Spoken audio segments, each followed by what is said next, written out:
Hello guys, what's up and welcome back to आपका अपना YouTube channel Vedantu JEE made easy. और जी हाँ, मेरे प्यारे बच्चों, मैं आ गया हूं आप लोगों की जेई को आसान बनाने और हाइड्रोकार्बन्स का अगला पार्ट लेकर। तो मुझे एक बात बताओ, कैसा रहा पिछला वीडियो? देख लिया? मजा आया? नोट्स बना लिए? चकाचक? कोई प्रॉब्लम तो नहीं? बहुत बढ़िया, बहुत शानदार। तो अल्केन्स हम लोगों ने पिछले लेक्चर में देख लिए थे। पूरे नहीं देखे थे, देखना हमने शुरू कर दिया था। तो हम लोग अब अल्केन्स के बारे में आज के वीडियो में थोड़ा सा आगे चलते हैं। और आज का जो वीडियो होने वाला है, आज का जो लेक्चर होने वाला है, उसमें हम शुरुआत करेंगे अल्केन्स की फिजिकल प्रॉपर्टीज के साथ। अल्केन्स की फिजिकल प्रॉपर्टीज के साथ हम लोग शुरुआत करेंगे। नाउ गाइस, अगर हम बात करें अल्केन्स की, तो अल्केन्स के अंदर एक इंपॉर्टेंट पॉइंट आप नोट करना, that because carbon carbon and carbon hydrogen bond is there.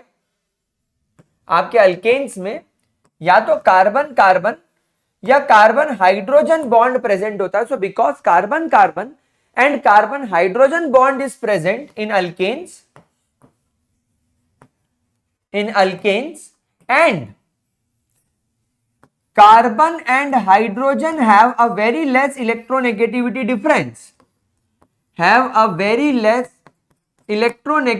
difference, मतलब कार्बन और हाइड्रोजन दोनों की इलेक्ट्रोनेगेटिविटी ऑलमोस्ट सेम होती है।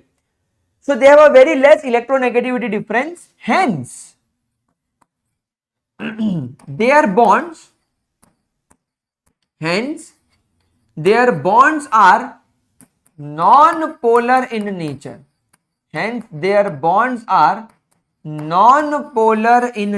उनके जो bonds होंगे वो non-polar nature के हो जाएंगे। समझ में आई बात? their bonds are non-polar in nature। तो इसका मतलब है, हम क्या समझेंगे इस बात को? इस बात के लिए हम लिखेंगे कि हमारे जो अल्केन्स हैं, they are non polar in nature.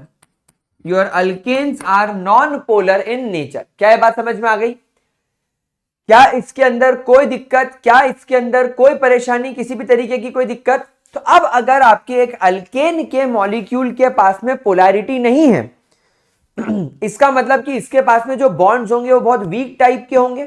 तो यस, एक अल्केन के मॉलिक्यूल और दूसरे अल्केन के मॉलिक्यूल के बीच में जो बॉन्ड होगा, एक अल्केन के मॉलिक्यूल और दूसरे अल्केन के मॉलिक्यूल के बीच में जो बॉन्ड होगा वो कमजोर टाइप का बॉन्ड होगा। यानी आपको यहां पर वेंडर वॉल इंटरैक्शन देखने को मिलेगा।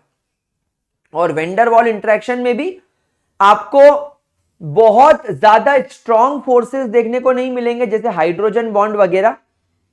आपको यहां पर लंडन फोर्सेस देखने को जरूर मिलेंगे। तो यहां पर हम लोग लिखेंगे hence the alkanes molecules have only weak type of intermolecular forces like London forces. क्या ये बात समझ में आई? क्या ये बात समझ में आई? ये बहुत इंपॉर्टेंट रोल प्ले करता है, ये बहुत इंपॉर्टेंट रोल प्ले करने वाला है, इसीलिए हमको थोड़ा इसको ध्यान से देखना है। ठीक है, चलो समझ में ही बात ये। आगे चलें। चलिए, तो अब हम लोग इसके अंदर बात करना शुरू करते हैं। सबसे पहले हम लोग यहां पर बात कर लेते हैं, let's talk about solubility.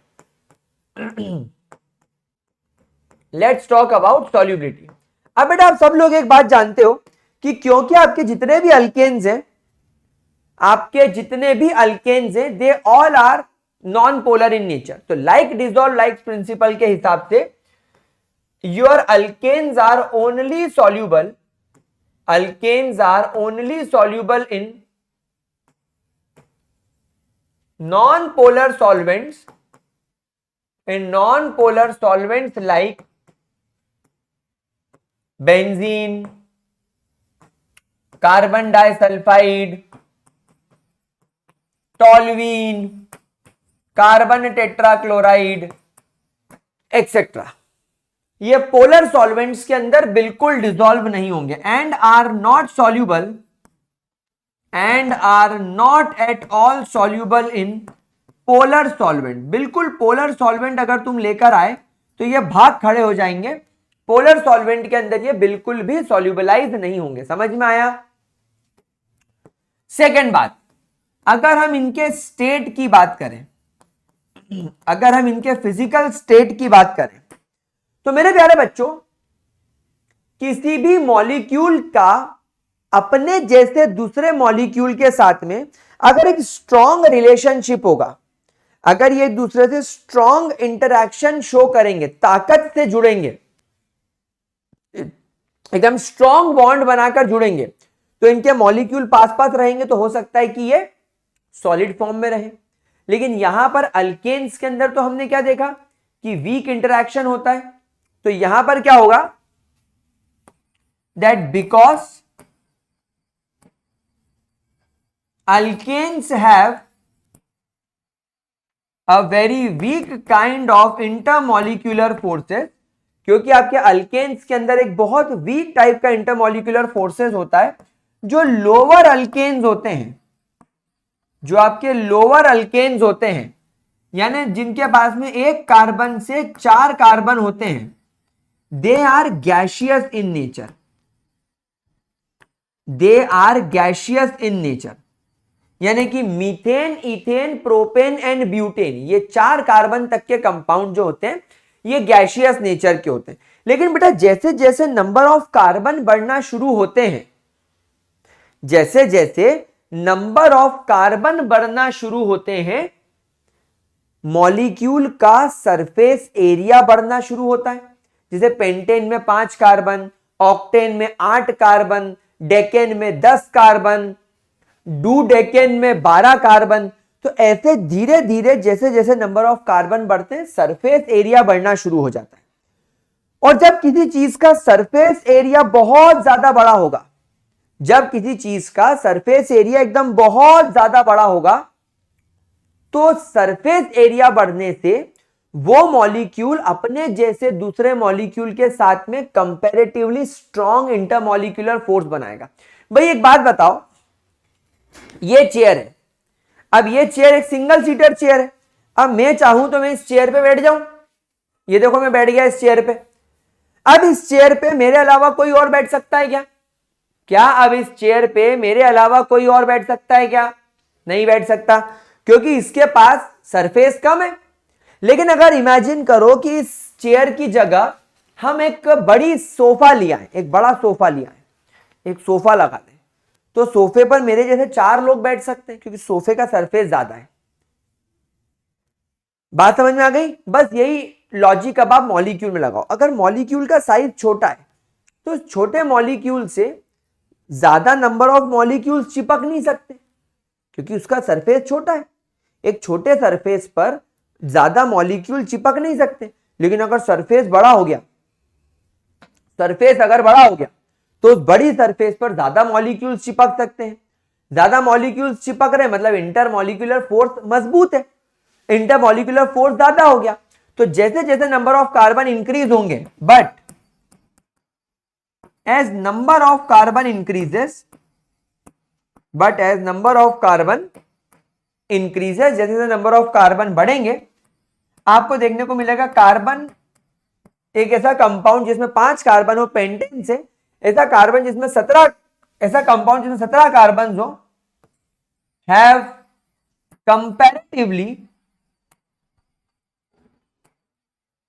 Comparatively stronger intermolecular forces because of high surface area are found liquid in state,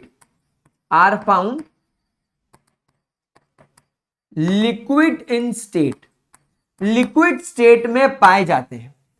और अगर आपने कार्बन का नंबर और बढ़ा दिया, यानी कार्बन आपके कंपाउंड में 18 या उससे ज्यादा हो, तो मतलब सरफेस एरिया और बढ़ गया। तो इसीलिए दे आर वैक्सी सॉलिड, मोम जैसे सॉलिड नेचर के हो जाते हैं। क्या ये बात समझ में आई? समझ में आया? कोई दिक्कत? पक्की बात। तीसरी बात करते हैं, alkanes are mostly colourless. Alkanes are mostly colourless and odourless in nature. इनका जो नटूरे होता है, आई मीन इनका जो नेचर होता है, वो कलरलेस एंड ऑर्डरलेस होता है। ठीक है, कोई प्रॉब्लम, कोई दिक्कत, कोई परेशानी? बहुत बढ़िया। चलिए अब अपन बात करते हैं इनके बॉइलिंग पॉइंट की। सो बॉइलिंग पॉइंट की अगर मैं आप लोगों से बात करूं तो बेटा एक बात बताओ, बॉइलिंग पॉइंट किस पर डिपेंड करेगा? बॉइलिंग पॉइंट डिपेंड करेगा कि कितना स्ट्रांगली एक मॉलिक्यूल ने दूसरे मॉलिक्यूल को होल्ड कर रखा है। अगर एक मॉलिक्यूल दूसरे मॉलिक्यूल के साथ में एक स्ट्रांग बॉन्ड बनाकर, स्ट्रांग इंटरमॉलिक्यूलर फोर्स बनाकर बैठा है, अगर एक मॉलिक्यूल दूसरे मॉलिक्यूल के साथ में स्ट्रांग इंटरमॉलिक्यूलर फोर्स बनाकर बैठा है, तो वो दोनों मॉलिक्यूल को एक दूसरे से अलग करना बड़ा मुश्किल है। मतलब आप उसे मेल्ट नहीं कर पाओगे, उसको मेल्ट करना मुश्किल है। और मेल्ट करने के बाद जब आप देखोगे कि लिक्विड फॉर्म में अगर वो पार्टिकल्स अभी भी मजबूत फोर्स से जुड़े हुए हैं, तो उसको बॉईल करना मुश्किल है। तो यहां पर बॉइलिंग पॉइंट डिपेंड करेगा कि एक मॉलिक्यूल ऑफ अल्केन का दूसरे मॉलिक्यूल ऑफ अल्केन के साथ में कितना मजबूत बॉन्ड है, कितना मजबूत, कितना स्ट्रांग इंटरमॉलिक्यूलर फोर्स है। तो यहां पर हम लोग देखते हैं कि S number of carbon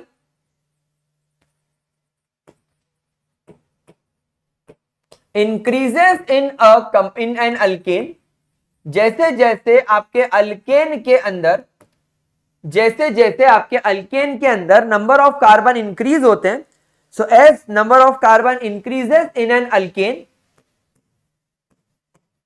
the surface area increases, the surface area increases, surface area increase हो जाता है। और सरफेस एरिया के इंक्रीज होने की वजह से and therefore intermolecular forces increases, intermolecular force increase हो जाता है और इस वजह से बॉइलिंग पॉइंट इंक्रीजेस, और इस वजह से आपको बॉइलिंग पॉइंट इंक्रीज होता हुआ नजर आएगा। शायद यही कारण है, शायद यही कारण है कि पहले 4 कार्बन वाले जो कंपाउंड है अल्केन के अंदर, मीथेन, इथेन, प्रोपेन, ब्यूटेन, ये सब रूम टेम्परेचर पे गैसियस नेचर के हैं। लेकिन बाद के कार्बन 15 से कार्बन 17 वाले, ये सारे के सारे लिक्विड हो जाते हैं, और कार्बन 18 और उसके अबव वाले सारे के सारे क्या हो जाते हैं? वैक्सी सॉलिड हो जाते हैं, क्योंकि उनका नंबर ऑफ कार्बन बढ़ जाता है। लेकिन अगर हम बात करें आइसोमर्स की, अगर हम बात करें आइसोमर्स की, तो हम यहां पर बात करेंगे दैट आइसोमर के अंदर as branching increases, as branching increases, आपका जो मॉलिक्यूल है वो सिमेट्री लेने लग जाता है। मॉलिक्यूल ऑक्यूपाइज सिमेट्री, मतलब वो सब तरीके से सिमेट्रिक हो जाएगा, गोल हो जाएगा। और अगर वो सिमेट्रिक हो गया तो सरफेस एरिया रिड्यूस होना पक्का है, सरफेस एरिया डिक्रीजेस। भाई मेरे को एक बात बताओ, तुम्हारे पास में एक बॉल है, एक बॉल है, और बॉल के साथ साथ तुम्हारे पास में एक प्लेट है, तो ज्यादा सरफेस एरिया किसका होगा? ज्यादा सामान आप बॉल पर रख पाओगे कि प्लेट पर रख पाओगे? ऑब्वियसली प्लेट पर। मान लो तुम्हारे घर मेहमान आए और तुम क्रिकेट से कुछ ज्यादा ही ऑब्सेस्ड हो, तो तुम क्रिकेट की बॉल के ऊपर बिस्किट रख के ले गए, ले खा ले बिस्किट, खा ले बिस्किट, बॉल पे रखी हुई बिस्किट खा ले, तो तुम बॉल पर कितनी बिस्किट रख के ले पाओगे? 1-2। लेकिन अगर बॉल को मैं काट के ऐसा ओपन कर दूं, चौड़ी कर दूं बॉल को बीच में से फाड़ के, तो सरफेस एरिया बॉल का बढ़ जाएगा, क्योंकि अब उसकी सिमेट्री लूज हो गई। अब उसके ऊपर मैं ज्यादा बिस्किट रख पाऊंगा। भाई बॉल का जितना एरिया है, अगर उतना एरिया में स्क्वायर में प्लेट के फॉर्म में ले लूं तो ज्यादा बिस्किट आ पाएंगे। तो जैसे ही आपका कोई मॉलिक्यूल सिमेट्री गेन करता है, उसका सरफेस एरिया रिड्यूस हो जाता है। और अगर सरफेस एरिया रिड्यूस होगा तो इंटरमॉलिक्यूलर फोर्स ऑफ अट्रैक्शन भी रिड्यूस होगा और इस वजह से इसका बॉइलिंग पॉइंट भी डिक्रीज हो जाएगा। Boiling point decreases. क्या ये बात समझ में आ गई? There boiling point decreases. मेरे प्यारे बच्चों, कोई परेशानी इसके अंदर, कोई दिक्कत तो नहीं? जैसे मैं आपको इसका एग्जांपल बताऊं कि अगर आपके पास में n पेंटेन हो तो n पेंटेन का बॉइलिंग पॉइंट हमेशा ज्यादा होगा आइसोपेंटेन के मुकाबले, और आइसोपेंटेन का बॉइलिंग पॉइंट ज्यादा होगा neo neo neo neo neo pentane के मुकाबले। ठीक है मेरा बच्चों, मेरा राज दुलारो, मेरी आंखों के तारों, क्या यह बात समझ में आई तुम लोगों को? क्या सारी फिजिकल प्रॉपर्टी अल्केन्स की क्लियर हुई? अल्केन्स की फिजिकल प्रॉपर्टी स्कूल लेवल के लिए बहुत जरूरी है और कहीं ना कहीं आप लोगों के जेई के लिए भी जरूरी है। जेई मेन में इक्का दुक्का सवाल कभी कभी बन जाता है। केवल हाइड्रोकार्बन्स की फिजिकल प्रॉपर्टी नहीं, बल्कि hello alkane, hello Areen, aldehyde ketones, carboxylic acid, alcohol, phenol, ether, यहां पर हर जगह से आपको सवाल देखने को मिलेंगे। ठीक है, कोई प्रॉब्लम, कोई दिक्कत? चलिए अब आगे बढ़ते हैं और बात करते हैं अल्केन्स की केमिकल प्रॉपर्टीज के बारे में। तो हेडिंग डालेंगे chemical properties of alkanes. Chemical properties of alkane. वैसे तो मैं आपको बता चुका हूं कि एक normal room temperature and normal pressure पर जो तुम्हारे अल्केन्स होते हैं they are not much reactive, ये बिल्कुल रिएक्टिव नहीं होते हैं because of their saturated nature.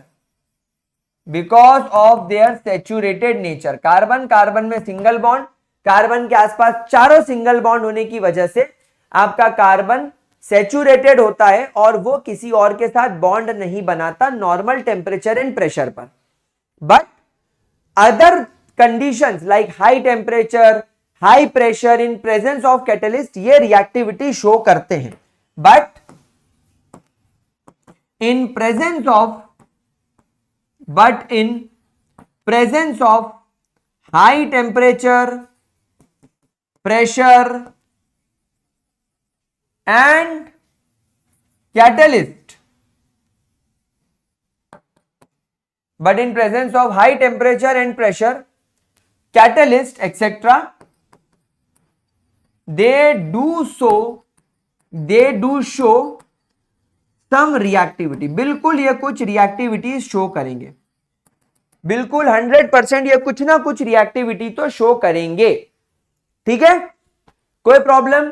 तो चलिए अब हम यहां पर केमिकल प्रॉपर्टीज यानी केमिकल रिएक्शन एक एक करना शुरू करेंगे, जिसमें सबसे पहली केमिकल रिएक्शन आएगी रोहित शर्मा को पोटी आई, हार्दिक पांड्या अंदर आया। मतलब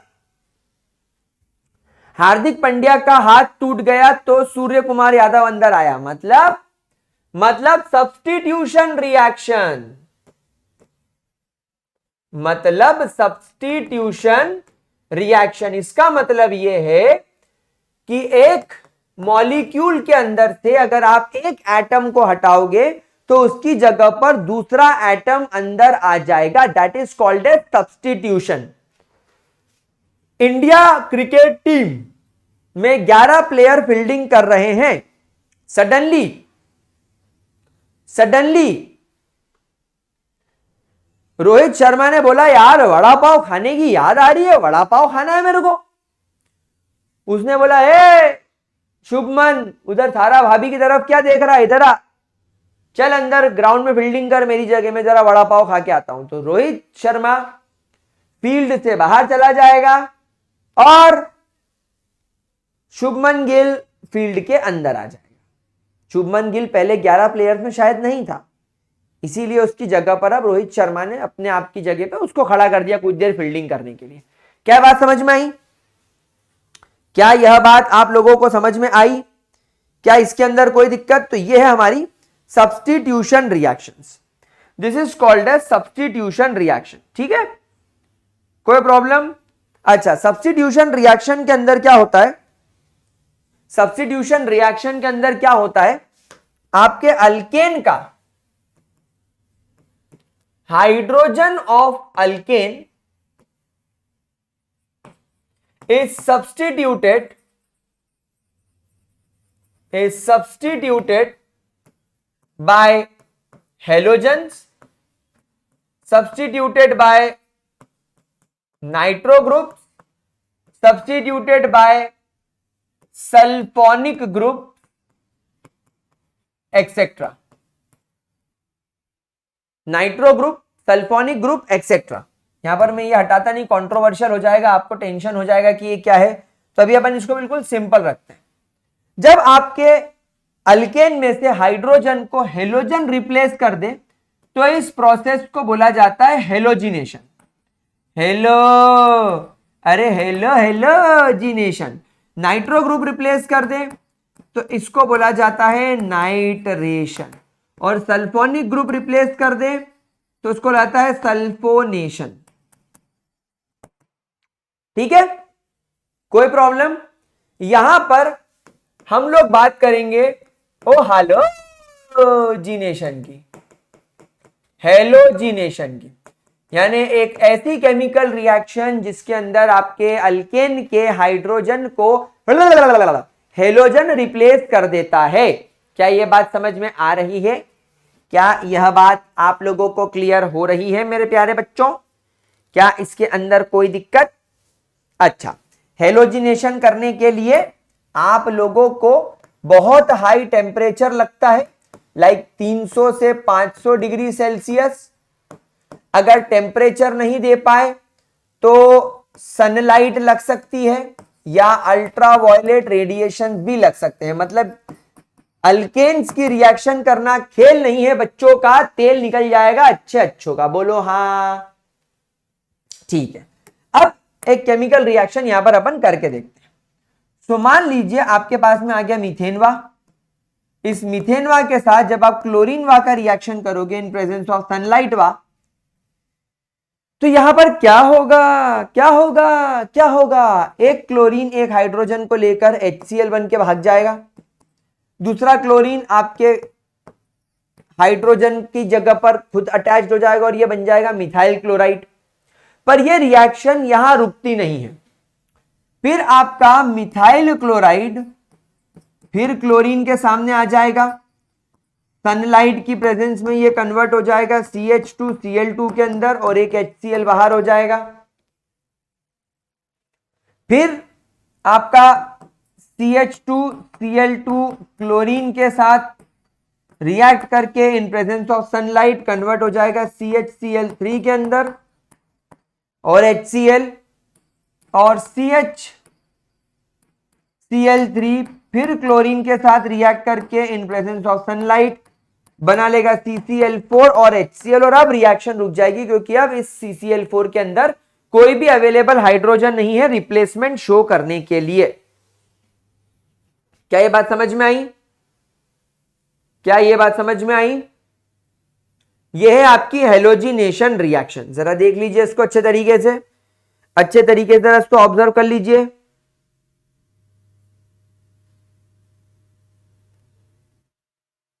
ठीक है, कोई परेशानी, कोई दिक्कत? अच्छा, यहां पर स्टार बनाकर एक पॉइंट बादल बनाकर लिख लो, बादल के अंदर। चलो, स्टार बनाकर एक पॉइंट हम बादल के अंदर ये लिख सकते हैं। क्या लिख सकते हैं? That it is also for higher alkanes. मतलब ऐसा नहीं है कि हायर अल्केन्स हेलोजिनेशन शो नहीं करते, करते हैं। जैसे अगर आपके पास में CH3 आ जाए और अगर आप उसका ट्रीटमेंट क्लोरीन के साथ कर दें इन प्रेजेंस ऑफ सनलाइट, तो इन दोनों में से कोई सा एक कार्बन अपना हाइड्रोजन छोड़कर क्लोरीन को खुद से जोड़ लेगा। लेकिन जब आपको मैकेनिज्म समझ में आएगा तो आपको एक बात समझ में आएगी कि जब एक कार्बन होता है ना, जब आपका अल्केन सिंपल होता है तो सिंपल प्रोडक्ट मिलते हैं। लेकिन जब अल्केन में नंबर ऑफ कार्बन बढ़ना शुरू हो जाते हैं तो प्रोडक्ट भी बहुत सारे मिलते हैं, कॉम्प्लिकेटेड रिएक्शन हो जाती है। जैसे आप देखो यहां पर केवल मीथेन का ट्रीटमेंट क्लोरीन के साथ कर देने से आपको 1, 2, 3 और 4 टाइप के प्रोडक्ट मिल गए। क्यों? क्योंकि रिएक्शन रुकती नहीं है। जब तक पूरा आपका अल्केन का हाइड्रोजन कंज्यूम ना हो जाए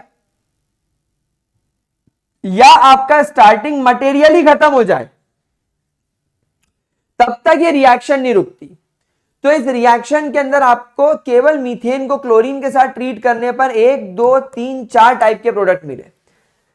तो यहां पर नंबर ऑफ प्रोडक्ट और ज्यादा हो सकते हैं, क्योंकि यहां पर एक मिथाइल इथाइल ग्रुप जब फ्री रेडिकल मैकेनिज्म में जाएगा तो वो और कॉम्प्लिकेटेड प्रोडक्ट्स बना सकता है। तो इसीलिए हेलोजिनेशन को मोस्टली सिंपल अल्केन्स तक ही सीमित रखा जाता है। ठीक है, अच्छा अब आगे चलते हो, स्टार बनाकर पॉइंट लिखते हैं जिससे सवाल उठकर जेई में आता है। हमेशा ध्यान रखना जो आपके टर्शरी अल्केन्स होंगे ये हेलोजिनेशन के लिए सबसे ज्यादा रिएक्टिविटी शो करेंगे, then secondary alkane, then primary alkane likewise. ऐसा क्यों भाई? मेरे को एक बात बताओ, जो तुम्हारा टर्शरी अल्केन होगा, जब मैं आपको अभी इसका मैकेनिज्म पढ़ाऊंगा तो जैसा मैंने आपसे कहा कि आपके जो हेलोजिनेशन नाम की रिएक्शन होती है वो फ्री रेडिकल मैकेनिज्म फॉलो करती है। और साला ये फ्री रेडिकल मैकेनिज्म क्या है? और मैं तेरे को फ्री रेडिकल मैकेनिज्म अभी समझाऊंगा ना मेरे बांगड़ू। तो बेटा जो फ्री रेडिकल मैकेनिज्म है वो भी अपन समझेंगे नो डाउट, लेकिन अभी अपन ये देखते हैं कि जो टर्शरी अल्केन्स होगा जब ये फ्री रेडिकल में कन्वर्ट होगा तो इस फ्री रेडिकल को संभालने के लिए हमारे पास में पीछे 3 अल्काइल ग्रुप्स मौजूद है। तो यहां पर जब आपका टर्शरी फ्री रेडिकल बनेगा तो ये टर्शरी फ्री रेडिकल बहुत ज्यादा स्टेबल है। This tertiary free radical is very stable. इसीलिए ऐसी केमिकल रिएक्शन जिसमें फ्री रेडिकल्स का इन्वॉल्वमेंट होता है वहां टर्शरी सबसे ज्यादा स्टेबल होंगे, फिर उससे कम स्टेबल होंगे आपके प्राइमरी सेकेंडरी वाले, सॉरी, क्योंकि इनके पास में केवल 2 ही अल्काइल ग्रुप है, और सबसे कम स्टेबल होंगे इन सब में प्राइमरी वाले, और उससे भी कम स्टेबल होंगे आपके मिथाइल वाले, क्योंकि मिथाइल के पास में केवल 3 ही कार्बन है। बोलो बिडू, अरे बिडू तेरे समझ में आया क्या छोटे? ओ बोलना मोटे, तेरे मगज में आया क्या? ओ यार Gulzari Lal, this is amazing, this is amazing. No no no no no no. चलो फ्लोरीन की बात करते हैं। तो सबसे ज्यादा रिएक्टिव हेलोजन है फ्लोरीन। ये तो बिल्कुल भूखा नंगा ही बैठा रहता है कि आए और मैं अटैक करूं, और बेचारा आयोडीन सबसे कम रिएक्टिव होता है। अब एक बहुत इंपॉर्टेंट सवाल, जब कभी भी आप लोग एक अल्केन का ट्रीटमेंट आयोडीन के साथ करते हैं तो आप लोग इस केमिकल रिएक्शन के लिए why you use a very strong oxidizing agent, a very strong oxidizing agent like HNO3 और HiO3 are used। ऐसा क्यों? ऐसा क्यों? ऐसा किस लिए? क्यों होता है ऐसा? तो बेटा ऐसा इसलिए होता है मेरे गुलजारी लालो, हो मेरे बच्चों, हो मेरे लालो, इधर आओ, ले। ऐसा इसलिए क्योंकि तुम जानते हो कि हाइड्रोजन और आयोडीन का बॉन्ड कमजोर होता है। मैंने आपको पिछले चैप्टर जीओसी में सिखाया था कि हाइड्रोजन और आयोडीन के एटम्स में साइज डिफरेंस होता है। तो हाइड्रोजन और आयोडीन एक दूसरे को छोड़कर बहुत इजीली निकल जाएंगे, और उधर कार्बन और आयोडीन के बॉन्ड लेंथ भी सबसे ज्यादा होती है। कार्बन का साइज छोटा, आयोडीन का बड़ा, तो कार्बन और आयोडीन का बॉन्ड भी कमजोर होता है। तो जैसे हाइड्रोजन और आयोडीन टूटेंगे, कार्बन आयोडीन भी टूट जाएंगे और रिएक्शन वापस से रिवर्सिबल होकर मीथेन और आयोडीन बना लेगी। तो basically reaction of iodine with alkane group is a reversible process. और इस वजह से कभी भी लग सकती है, लग सकती है, लग सकती है, लग सकती है, लग सकती है। तो इसलिए हम लोग क्या करते हैं, हम एक स्ट्रॉन्ग ऑक्सीडाइजिंग एजेंट का इस्तेमाल करते हैं। तो यहां पर क्या होगा, जब ये रिएक्शन चलेगी तो यहां पर जो HI बना, ऐसे 5 हाइड्रोजन आयोडाइड के मॉलिक्यूल पकड़ लेगा। लेट्स इमेजिन ये HiO3। अभी HiO3 क्या करेगा, यहां से 5 आयोडीन और 1 आयोडीन खुद का 6 आयोडीन, तो इन 6 आयोडीन को I2 में कन्वर्ट कर देता है और वापस यहां पहुंचा देता है स्टार्टिंग मटेरियल में। अब यहां पर 5 और एक 6 हाइड्रोजन और 3 ऑक्सीजन मिलके 3 मोल्स ऑफ वाटर बना लेते हैं। तो बेसिकली ये क्या करता है, HiO3 बेसिकली क्या करता है, it basically consumes the HI from the reaction. ये आपकी रिएक्शन से HI को कंज्यूम कर लेता है और वापस से रिएक्शन को बैकवर्ड डायरेक्शन में जाने से रोकता है। समझ में आया, समझ में आया, समझ में आया, समझ में आया, समझ में आया, आया आया आया आया आया आया आया, पक्का 100% क्लियर। और मेरे गुलजारी लालो, मेरे देश के लालो, क्या तुम लोगों को ये बात समझ में आई? बहुत बढ़िया। अब मैं तुमको आगे लेके चलूंगा, अब मैं तुमको इतना आगे लेके जाऊंगा कि तुमको जादू से मिला सकता हूं।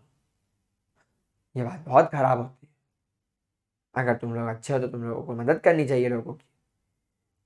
अगर तुम लोगों का दिमाग खराब है तो तुमको जादू का वेट करना चाहिए, क्योंकि जादू कभी ना कभी तो आएगा। धरती का सीना फाड़ के आएगा, वरना आसमान से आएगा, वरना तुम्हारी मदद करने वो जरूर आएगा। अब मैं थोड़ा आगे चलता हूँ और तुम लोगों को बहुत अच्छी चीज सिखाता हूँ, इस रिएक्शन का मैकेनिज्म। तो चलिए हम लोग इस रिएक्शन के मैकेनिज्म को समझने की कोशिश करते हैं। अब मैं थोड़ा बड़ा हो गया, अब मैंने बॉर्नविटा पीना बंद कर दिया है और अब मैं केवल चाय और कोल्ड कॉफी पीता हूँ। साथ में लेज और कुरकुरे खाने भी बंद कर दिए हैं। अब मैं केवल मम्मी की लात और बीबी की मार खाता हूँ। ये बहुत अच्छी बात है, तुम भी खाना पड़े, बहुत मजा आएगा, बहुत मजा आएगा। चलिए बात करते हैं मैकेनिज्म की। तो basically this reaction is basically a free radical mechanism. ये रिएक्शन जो है ये फ्री रेडिकल मैकेनिज्म से आगे बढ़ती है। तो सबसे पहले हम लोग मैकेनिज्म में देखेंगे कि चेन इनिशिएशन कैसे होगा, यानी केमिकल रिएक्शन कैसे इनिशिएट करेगी, चेन इनिशिएशन। तो यहां पर आप देखोगे कि आपका जो क्लोरीन का एक एटम है, ये क्लोरीन के दूसरे एटम से सिंगल बॉन्ड बना के जुड़ा हुआ है। तो यहां पर ये शो करेगा होमोलाइसिस, और होमोलाइसिस की वजह से क्लोरीन का एक एटम क्लोरीन के दूसरे एटम से फ्री रेडिकल बन के अलग हो गया। आई बात समझ में? होमोलेटिक फिजन यहां पर आपको देखने को मिला, और ये होमोलेटिक फिजन आपको देखने को मिला इन प्रेजेंस ऑफ सनलाइट। यानी ये जो कांड करा, ये किसने करा? ये होमोलाइसिस का कांड सनलाइट ने करा। दूसरा प्रोपोगेशन, यानी अब चीज आगे कैसे बढ़ेगी,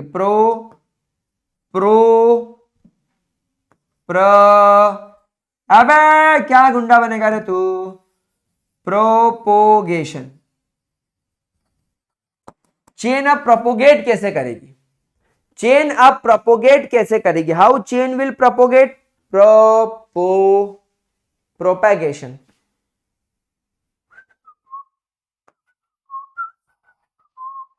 हाँ, अब प्रोपोगेशन कैसे होगा देखो।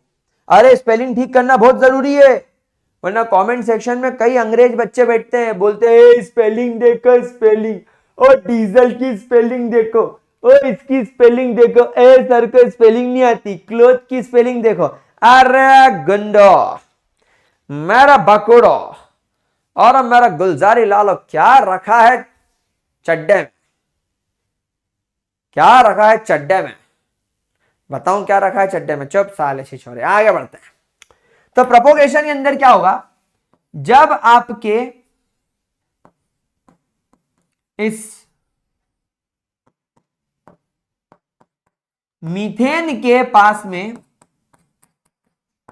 ये क्लोरीन नाम का फ्री रेडिकल आएगा, ये क्लोरीन नाम का फ्री रेडिकल इस हाइड्रोजन को फोर्स करेगा कि तू इसके साथ में अपना बॉन्ड तोड़ ले, और मेरे साथ आजा और बना ले HCl, तो ये बना लेगा, ये बोलेगा कोई प्रॉब्लम नहीं, मेरे को कोई दिक्कत नहीं। और क्या होगा, और ये वाला जो CH3 है इसका एक फ्री रेडिकल यहां पर आपको मिल जाएगा, this will form methyl free radical. अब क्या होगा, अब ये मिथाइल फ्री रेडिकल फिर एक क्लोरीन मॉलिक्यूल के सामने आएगा और इस क्लोरीन मॉलिक्यूल को बोलेगा तोड़ दो ये दीवार, और ये इधर और ये इधर। तो ये तो CH3 अपना एक इलेक्ट्रॉन और इसका एक इलेक्ट्रॉन मिलाकर बॉन्ड बना लेगा CH3Cl, और यहां पर क्लोरीन फिर फ्री रेडिकल बनके तैयार। अब ये क्लोरीन फिर एक मीथेन को अटैक करेगा और इस तरीके से चेन प्रोपोगेट होती रहेगी। इस तरीके से ये चीज चलती रहेगी चलती रहेगी चलती रहेगी। क्या ये बात समझ में आई? क्या ये चीज बहुत बढ़िया और बहुत अच्छे तरीके से क्लियर हो गई? क्या इसके अंदर किसी भी तरीके की कोई भी परेशानी, कोई दिक्कत, कोई प्रॉब्लम? देख लीजिए जरा इसको ध्यान से, ठीक है। लेकिन बेटा बात यहां पर रुकती नहीं है, बात यहां पर रुकती नहीं है। This may also happens, this may also happens, यानी अब क्या होगा, कई बार क्या होता है कि ये जो आपके क्लोरीन का फ्री रेडिकल है ये मीथेन को अप्रोच करने की जगह इसी को अप्रोच कर डालता है। ये इस CH3Cl को अप्रोच कर डालता है। तो अब ये इस हाइड्रोजन की 12 बजा देगा, लेट्स इमेजिन। ये इसको बोलेगा चल मेरे साथ बॉन्ड बना, तो अब ये बन जाएगा CH2Cl का फ्री रेडिकल और यहां से एक HCl बाहर हो जाएगा। अब ये फ्री रेडिकल जो कि आपका CH2Cl का फ्री रेडिकल है ये क्लोरीन के सामने आएगा और फिर ये क्लोरीन की 12 बजा देगा होमोलेसिस करके, खुद तो बन जाएगा CH2Cl2 और एक HC और एक क्लोरीन को यहां पर फ्री रेडिकल बनाकर फिर छोड़ देगा। अब ये क्लोरीन के पास में फिर एक ऑप्शन है कि ये क्लोरीन जाकर मीथेन पर अटैक करके ये रिएक्शन करे, या ये क्लोरीन इस CHCl3 पर जाके ये रिएक्शन करे, या दिस में ऑल्सो हैपन, दिस में ऑल्सो हैपन्स कि अब ये क्लोरीन इसी की लगा दे, इस CH2Cl2 के सामने ये क्लोरीन आकर बोले कि मेरे को हाइड्रोजन दे, मेरे को HCl बनना है, और ये CHCl2 का फ्री रेडिकल बना ले, और फिर ये CHCl2 का फ्री रेडिकल के सामने क्लोरीन का मॉलिक्यूल आए, ये इसको होमोलेटिकली तोड़ ले और बन जाए CHCl3 और ये Cl बन जाए फ्री रेडिकल के फॉर्म में। अब ये Cl फ्री रेडिकल के पास में कितने ऑप्शंस है, मैं मीथेन पे अटैक करके ये कर सकता हूं, ये बोलेगा मैं इस पर अटैक करके ये कर सकता हूं, या ये बोलेगा मैं इस पर अटैक करके ये रिएक्शन कर सकता हूं, या ये भी एक काम कर सकता है, दिस में ऑल्सो हैपन, ये भी एक चीज हो सकती है कि ये Cl का फ्री रेडिकल इस CHCl के सामने आकर CHCl3 के सामने आकर बोले कि मेरे को तुम्हारा हाइड्रोजन दे दो, तुम फ्री रेडिकल बन जाओ। फिर ये बेचारा CCl3 का फ्री रेडिकल एक क्लोरीन के सामने आकर खुद को तो CCl4 में कन्वर्ट कर लेगा और इस Cl का फ्री रेडिकल बना लेगा। तब आप देख रहे हो इस प्रोपोगेशन नाम की प्रोसेस के अंदर कितनी सारी प्रोबेबिलिटी बन रही है। इसीलिए मैंने कहा था कि आपके अल्केन में जितने ज्यादा कार्बन होंगे उतने ज्यादा probability of different type of products बढ़ती जाएगी।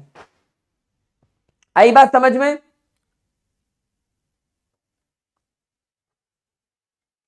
ठीक है, तो ये आपकी चेन प्रोपोगेशन से आपको अलग अलग टाइप के प्रोडक्ट्स मिलेंगे। अब ये अलग अलग टाइप के प्रोडक्ट्स देख लिया आप लोगों ने, देख लो जरा, इसको समझ लो, फिर अब अपन चेन को टर्मिनेट करने वाले हैं।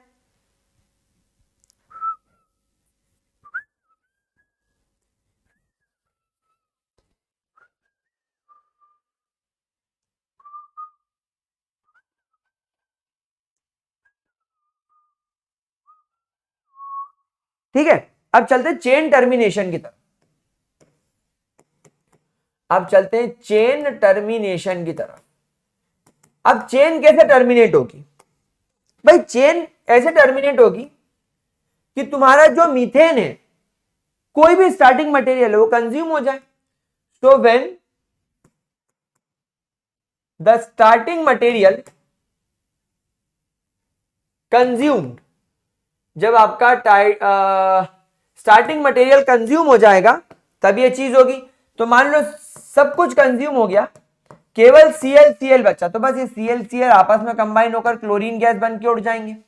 या हो सकता है कि केवल मिथाइल ग्रुप ही बचा हो शुरू का, तो एक मिथाइल फ्री रेडिकल दूसरे मिथाइल फ्री रेडिकल के साथ कंबाइन होकर इथेन बना ले, या एक मिथाइल रेडिकल बच जाए, एक Cl बच जाए, तो ये कंबाइन करके प्रोडक्ट बना ले।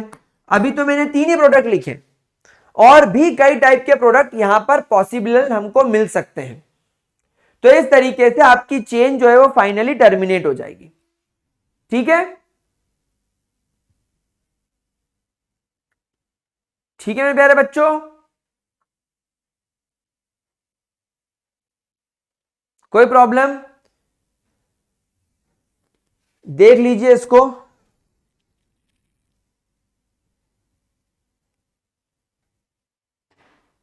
डन। तो यहां पर अपनी हेलोजिनेशन नाम की रिएक्शन खत्म होती है। अब हम चलते हैं हमारी second type of chemical reaction की तरफ, जिसका नाम है कंबशन। हेलोजिनेशन समझने के बाद अब अपन अगली केमिकल रिएक्शन की तरफ चलते हैं, जिसका नाम क्या है? कंबशन। गाइस, कंबशन का मतलब तो आप सभी लोग जानते हैं, burning in presence of oxygen. Burning in presence of oxygen. तो गाइस ये देखा गया कि जब कभी भी अल्केन्स ऑक्सीजन की प्रेजेंस में बर्न होते हैं तो ये सूदी फ्लेम देते हैं, स्मोक वगैरह नहीं होता, और एकदम जिसको बोलना चाहिए एकदम प्रॉपर सूदी फ्लेम के साथ ये बर्न करते हैं। सूती फ्लेम का मतलब होता है जिससे कि कोई काला कालापन ना निकले, कोई ज्यादा चमक ना निकले, और एकदम बढ़िया तरीके। सूती फ्लेम नहीं बोलना चाहिए, नॉन ल्यूमिनस फ्लेम बोलना चाहिए। तो यहां पर अपन लिखेंगे that when alkanes are combusted, when alkanes are combusted with oxygen, they burns with non-luminous flame, non-luminous flames. It is basically smoke free and gives huge amount of energy.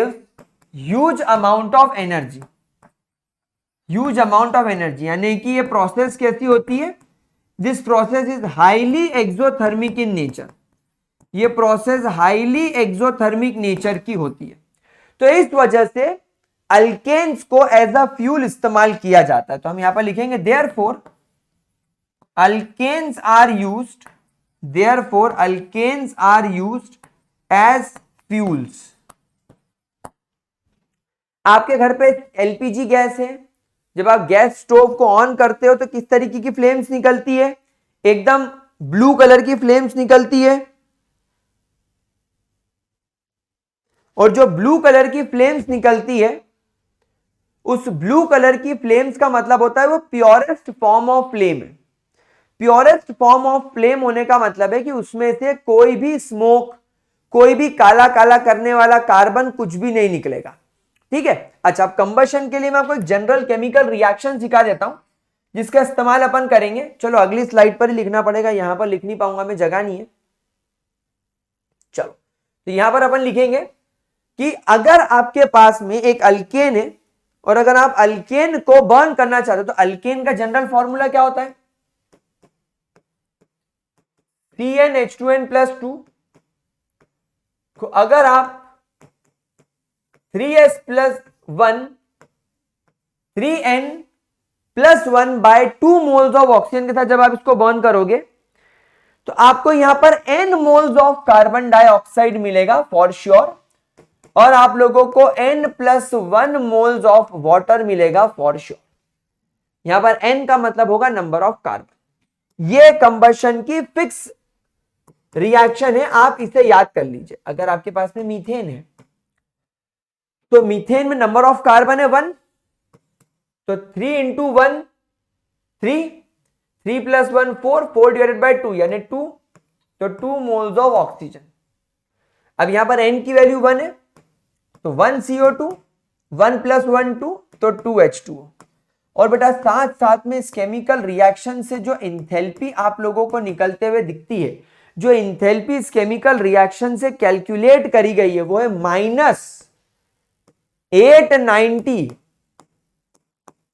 -890 kilo joules per मोल।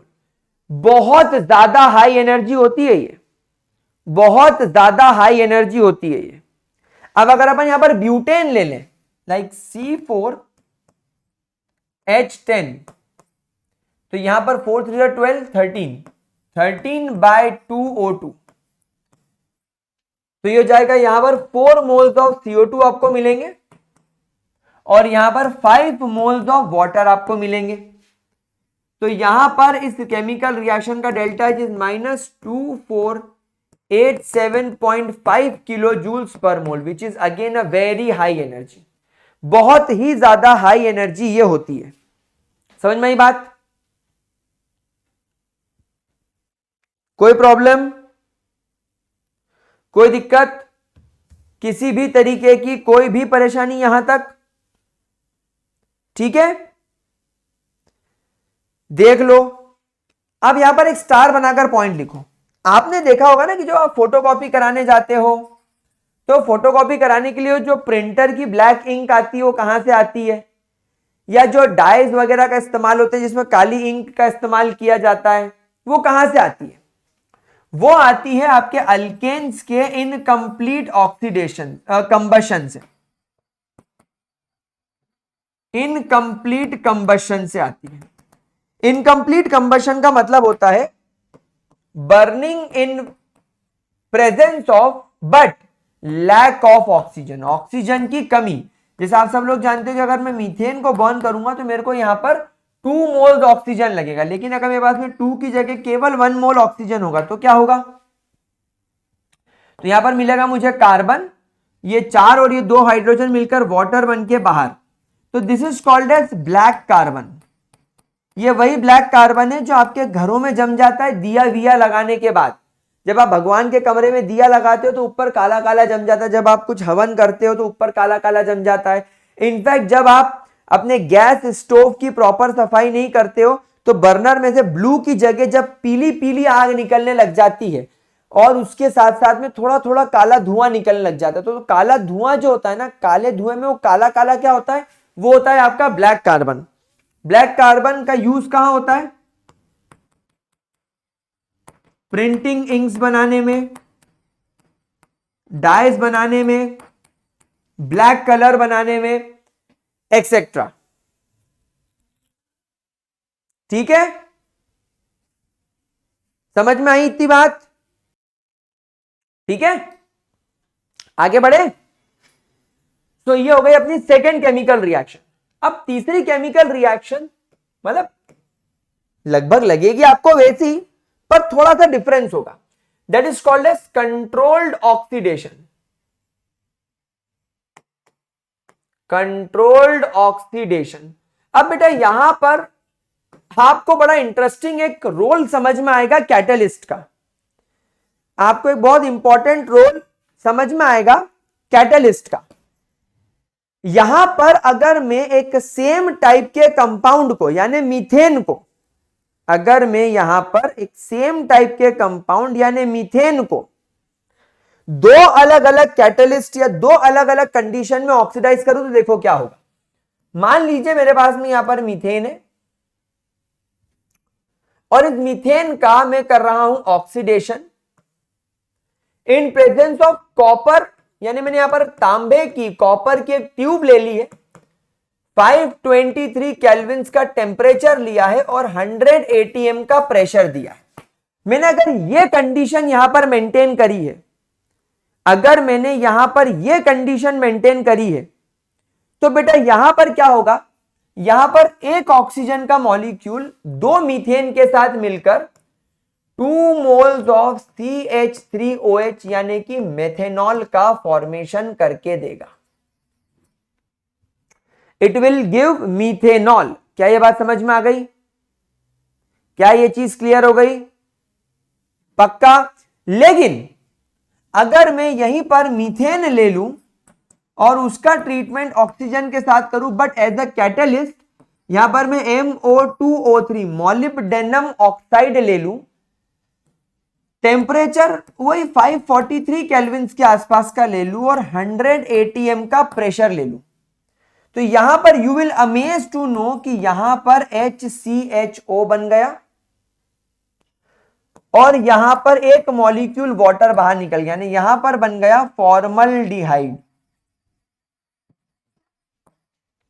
यहां पर बन गया formaldehyde. अरे मेरे प्यारे बच्चों, क्या तुम लोगों को यह बात समझ में आई? आई कि नहीं आई? अगर मान लीजिए मैं यहां पर एक टर्शरी अल्केन ले लूं, CH3 CCH3 CH3 हाइड्रोजन, तो यहां पर मैं वर्ल्ड का बेस्ट ऑक्सीडाइजिंग एजेंट KMnO4 लूंगा, जो यहां पर ऑक्सीडेशन कर देगा।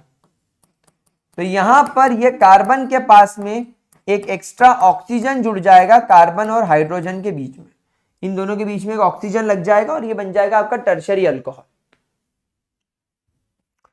समझ में आया क्या मेरा बच्चों, मेरा राज दुलारों? तो इन दोनों के अंदर आपने क्या ऑब्जर्व करा, दैट प्रोडक्ट विल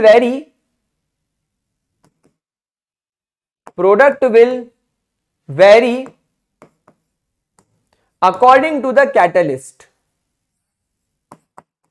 कैटलिस्ट के अकॉर्डिंग, जो आपका कैटलिस्ट होगा, कैटलिस्ट के अकॉर्डिंग हमारा यहां पर प्रोडक्ट वेरी कर जाएगा। मतलब दोनों में स्टार्टिंग मटेरियल मीथेन और ऑक्सीजन ही है, पर कंडीशंस और स्पेसिफिकली कैटलिस्ट अलग होने से यहां पर लफड़ा हो गया। ठीक है?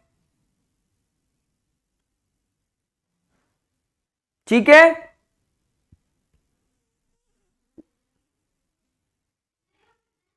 देखो भैया इसको,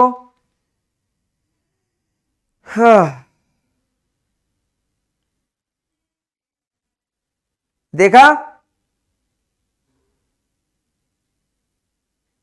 कोई दिक्कत?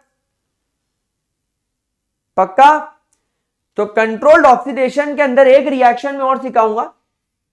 अगर मान लीजिए आपके पास में 2 मोल्स ऑफ इथेन आ जाए, यानी हायर अल्केन्स का मैं इस्तेमाल करूंगा ऑक्सीजन के साथ में in presence of a catalyst CH3 COO whole twice Mn, CH3 COO whole twice Mn। तो यहां पर आपको जो प्रोडक्ट मिलेगा वो मिलेगा 2 मोल्स ऑफ CH3 COOH। यहां पर भी इसको 2 करना पड़ेगा तभी तो मजा आएगा। 2 2 4, 2 3 3 6 12, 12 3 4 4 दूनी 8 और वाटर तो 3 + 1 4, 4 2 8 8 और उधर कितने हो रहे? 3 + 3 6 6 दूनी 12, यानी कि 8 8 8 इधर हो रहे हैं, 12 उधर हो रहे हैं, 4 कम पड़ रहा है तो 2 + 2 4 + 2 6, so it should be 3 moles of oxygen। ये बैलेंस केमिकल रिएक्शन होगी जो आपको यहां पर प्रोडक्ट बना के देगी। ठीक है? कोई प्रॉब्लम? चलिए अब इसके बाद चौथी मेथड ऑफ केमिकल रिएक्शन की तरफ चलेंगे, दैट इज आइसोमेराइजेशन। यानी कि अगर आपके पास में एक long branched chain of alkane है, अगर आपके पास में एक long branched chain of alkane है तो इन presence of a suitable catalyst that is anhydrous aluminium chloride and HCl, star बना के इस पॉइंट को लिख लो। अच्छा एक बात देखो, आप जितनी भी केमिकल रिएक्शंस जेई के लिए आएंगी ना, उन सभी केमिकल रिएक्शंस के अंदर कैटलिस्ट और कंडीशंस का बड़ा इंपॉर्टेंस है। ये साले इतने बदतमीज होते हैं कि इनको पता होता है कि बच्चा केमिकल रिएक्शन तो पढ़ के आएगा, तो जब ये केमिकल रिएक्शन बच्चा पढ़ के आता है ना, तो इससे ये केमिकल रिएक्शन नहीं पूछते, इससे ये कंडीशन पूछ लेंगे।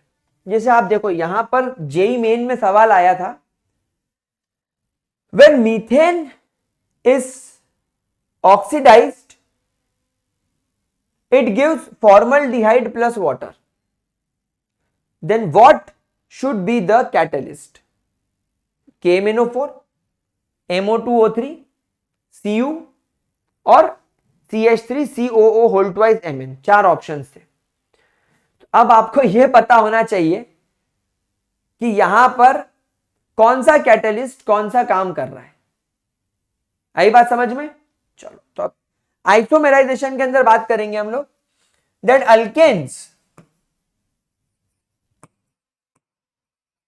दे isomerises in presence of anhydrous AlCl3 and HCl। ये बहुत इंपॉर्टेंट है। जैसे चलो एग्जांपल लेते हैं, मान लो आपके पास में ब्यूटेन आ गया, CH3 CH2 CH2 CH3 butane आ गया। अब जब आप इस ब्यूटेन को एनहाइड्रस AlCl3 और HCl के साथ ट्रीट करोगे तो ये N ब्यूटेन यहां पर बन जाएगा CH3 CH CH3 और ये भी हो जाएगा CH3, ये बन जाएगा आपका आइसोब्यूटेन, और we can say 2 methyl propane. आया पॉइंट समझ में? दोनों का मॉलिक्यूलर फॉर्मूला सेम है, लेकिन नंबर ऑफ चेन लेंथ में फर्क हो गया। एक में 4 कार्बन की चेन है, एक में 3 कार्बन की चेन है, मतलब ये दोनों एक दूसरे के कैसे आइसोमर हो गए? ये एक्चुअली चेन आइसोमर्स हो गए, स्ट्रक्चरल आइसोमेरिज्म में शो कर रहे हैं, चेन आइसोमेरिज्म में शो कर रहे हैं। और एक एग्जांपल बताता हूं, CH3 CH2 CH2 CH2 CH3, ये अपना हो गया N पेंटेन।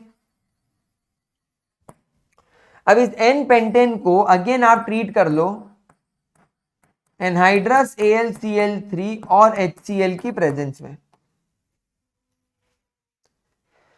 तो यहां पर आपको जो आइसोमेरिज्म होता हुआ दिखेगा वो कुछ ऐसा नजर आएगा। ये देखिए,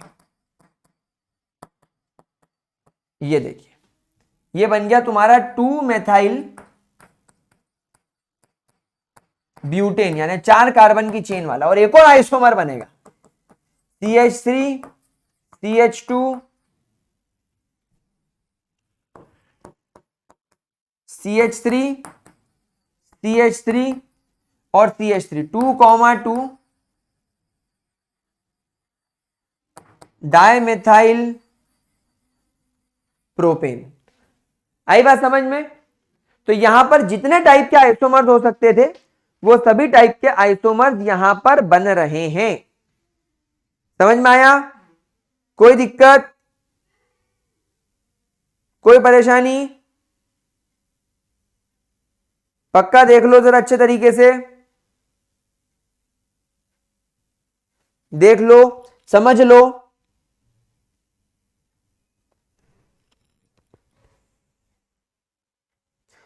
अगली रिएक्शन इज वेरी इंटरेस्टिंग,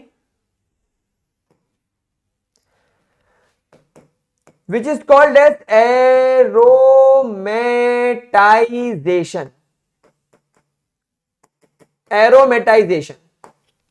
अब गाइस ये जो एरोमेटाइजेशन नाम की रिएक्शन होती है, इस रिएक्शन के अंदर पहली बात ध्यान रखना कि 6 या 6 से ज्यादा कार्बन की चेन होनी चाहिए।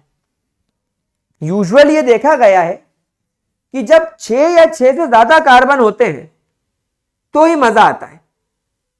ठीक है, वैसे ऐसा जरूरी नहीं है, ऐसा जरूरी नहीं है, बट फिर भी आप लोग स्टार बनाकर लिख लो, क्योंकि ये चीज आपको उलझा ना दे जेई के अंदर। देखो माइनर माइनर चीजें यही लिख ली तो मजा आ जाएगा।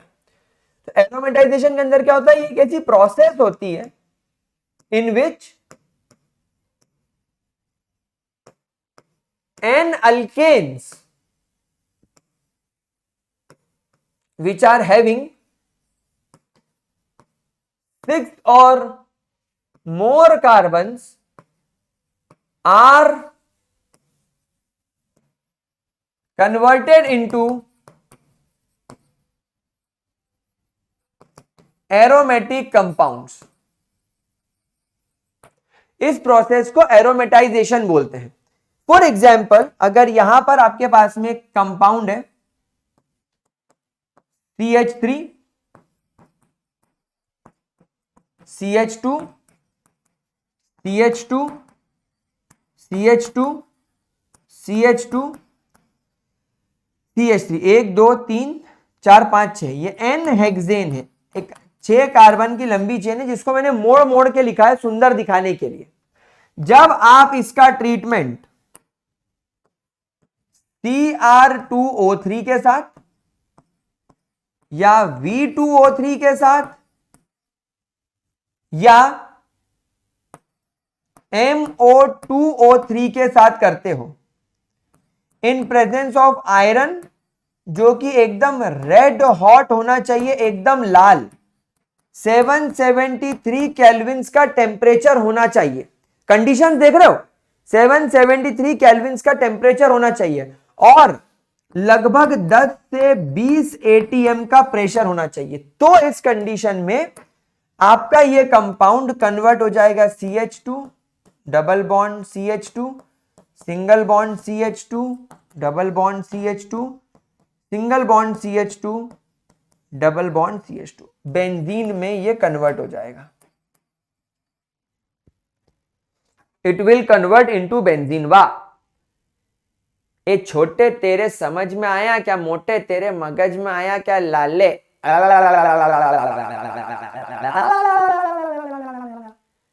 समझ में आया क्या मेरा प्यारा बच्चों, मेरा प्यारा गुलजारी लालो?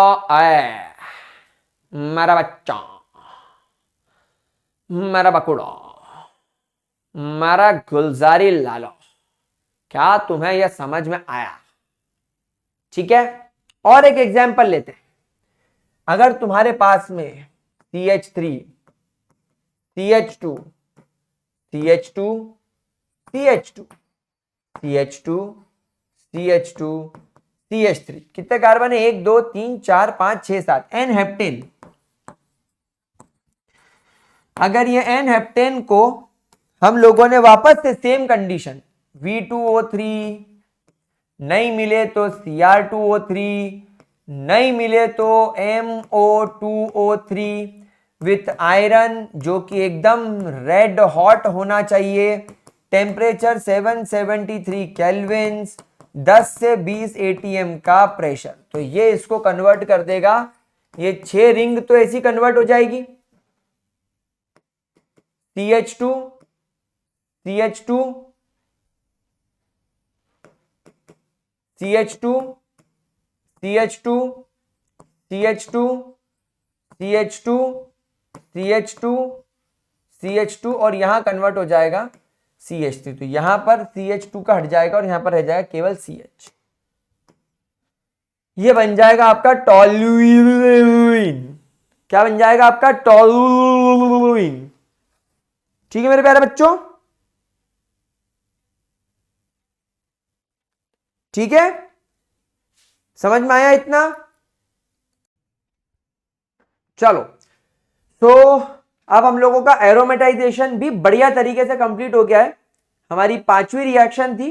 अब हम लोग हमारी 6th केमिकल रिएक्शन की तरफ चलते हैं, which is called as reaction with steam.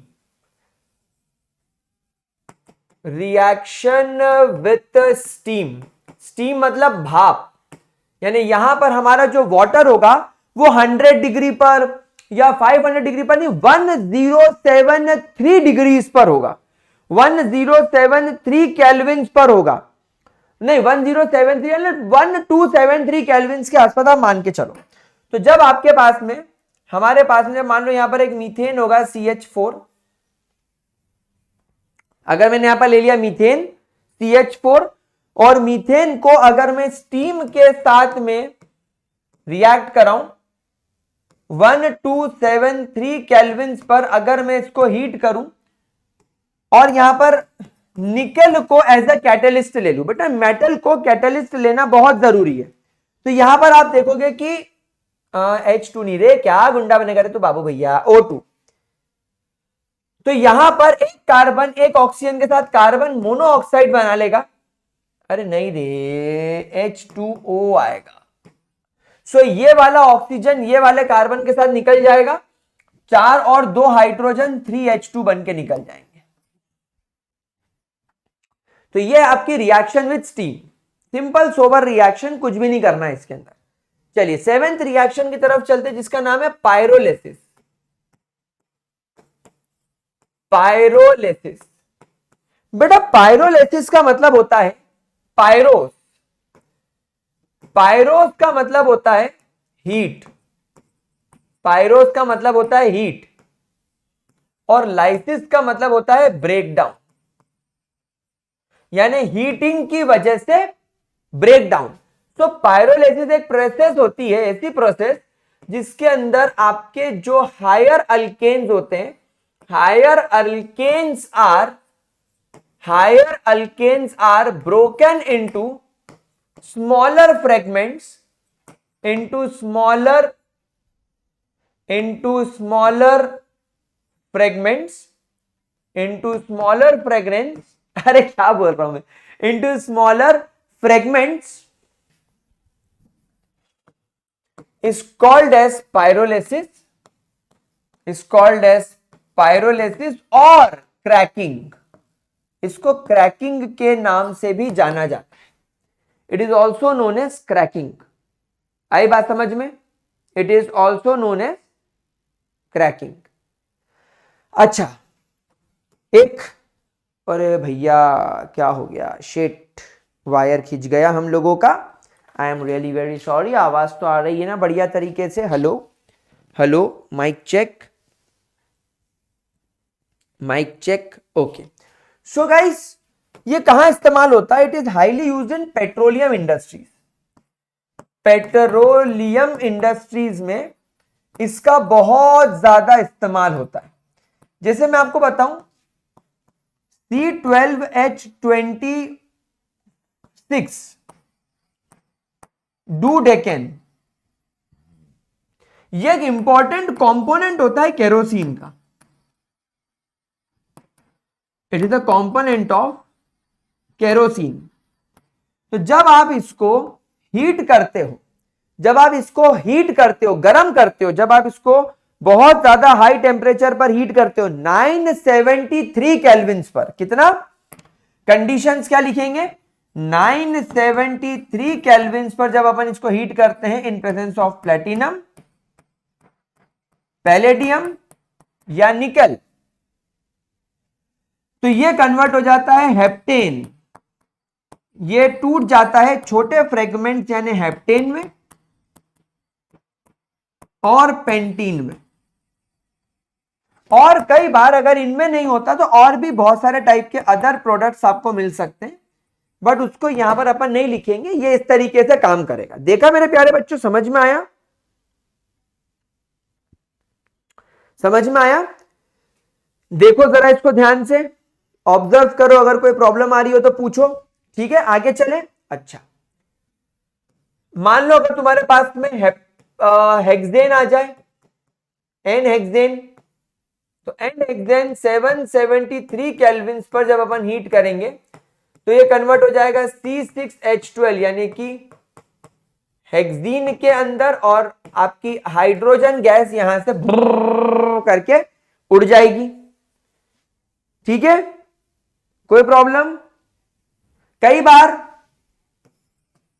ये टूट जाता है ब्यूटीन और इथेन के अंदर, ब्यूटीन और इथेन के अंदर देखो छोटे छोटे फ्रेगमेंट्स में टूट रहा है, ये पायरोलिसिस हो रहा है इसका, छोटे छोटे फ्रेगमेंट्स में टूट रहा है ना। और देखो मीथेन, इथीन और प्रोपीन में भी टूट रहा है ये, मीथेन, इथीन और प्रोपीन में भी टूट रहा है। तो this is called as pyrolysis. तो गाइस आई थिंक हमारे वीडियो की लेंथ देखो कितनी हो गई है, 1 घंटे 4 मिनट और ये 1 घंटे 10 मिनट। तो 1 घंटे 10 मिनट की लेंथ हो गई है। अब अगर हम अल्कीन स्टार्ट करेंगे तो मजा नहीं आएगा। अब हम लोग जो नए लेक्चर में मिलेंगे, उस नए लेक्चर के अंदर मैं आपको पूरा अल्कीन एक साथ 1 शॉट में कवर करवा दूंगा, तो प्रॉब्लम नहीं आएगी। फिर अल्काइन भी 1 शॉट में ले लेंगे और एरोमेटिक कंपाउंड भी 1 शॉट में ले लेंगे। तो ऐसे करके अपन अपने इस चैप्टर को कंप्लीट करेंगे। तो आज का वीडियो थोड़ा जल्दी भी छोड़ देता हूं, दीपावली भी है, तो आप लोगों को wishing you a very happy Deepawali. Keep studying, keep rocking, bye bye, tata, take care and don't forget to like, share and subscribe. JEE made easy, bye bye.